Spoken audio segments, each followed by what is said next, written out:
Welcome to waves media Telugu. Palnadu జిల్లా నర్సరావుపేటలో oil మిల్లులపై vigilance food safety అధికారులు దాడులు. పల్నాడు జిల్లా నర్సరావుపేట పట్టణంలో పలు ఆయిల్ మిల్లులపై విజిలెన్స్ మరియు ఫుడ్ సేఫ్టీ అధికారులు ఆకస్మిక దాడులు నిర్వహించారు. అయితే మిల్లులు మరియు గోదాముల్లో తనిఖీలు నిర్వహించి నూనె నమూనాలను శాంపిల్స్ అధికారులు సేకరించారు. అధికారుల ఆకస్మిక దాడులతో కొన్ని మిల్లుల యజమానులు తమ మిల్లును తాళాలు వేసి వెళ్లిపోయినట్లు సమాచారం. అధికారులు సేకరించిన నమూనాలను పరీక్షల కోసం ప్రయోగశాలకు పంపనున్నట్లు తెలిపారు. నమస్కారం అండి. ఈరోజు గుంటూరు జిల్లా విజిలెన్స్ అండ్ ఎన్ఫోర్స్మెంట్ ఎస్పీ గారి ఉత్తర్వుల మేరకు మా ఆధ్వర్యంలో ఫుడ్ సేఫ్టీ అధికారి అయినటువంటి శ్రీకాంత్ గారు మేము కలిసి జాయింట్గా ఇన్స్పెక్షన్ చేయడం జరిగింది. బరంపేట రోడ్లో ఉన్నటువంటి Vahini edible oils private limited ఫర్మ్ని ఇన్స్పెక్షన్ చేశాము.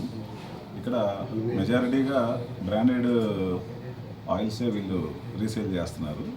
వాటిలో కూడా శాంపిల్స్ లిస్ట్ చేశారు ఫుడ్ ఇన్స్పెక్టర్ గారు. అలాగే లూజ్లో ఉన్నటువంటి పామ్ ఆయిల్కి సంబంధించి కూడా శాంపిల్స్ కలెక్ట్ చేశారు. వారు ఫర్దర్ అనాలిసిస్ కోసం స్టేట్ ఫుడ్ ల్యాబొరేటరీకి పంపిస్తున్నారు.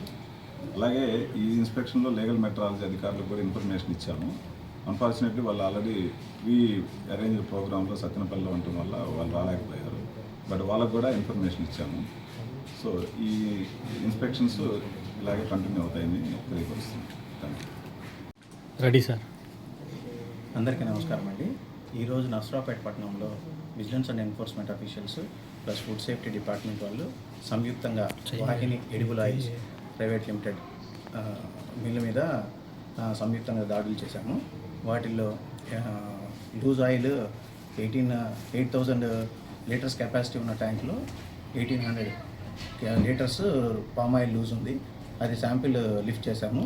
అనాలిసిస్ నిమిత్తం స్టేట్ ఫుడ్ ల్యాబొరేటరీ ఆచారం హైదరాబాద్కు పంపిస్తాము. మిగతా ఈ సీల్ ప్యాకెట్స్ బ్రాండెడ్ ఐటమ్స్ కూడా ఉన్నాయి. అవి కూడా శాంపిల్ లిఫ్ట్ చేయడం జరిగింది. అనాలిసిస్ రిపోర్ట్స్ వచ్చిన తర్వాత వాటి మీద తగు చర్యలు తీసుకుంటాం.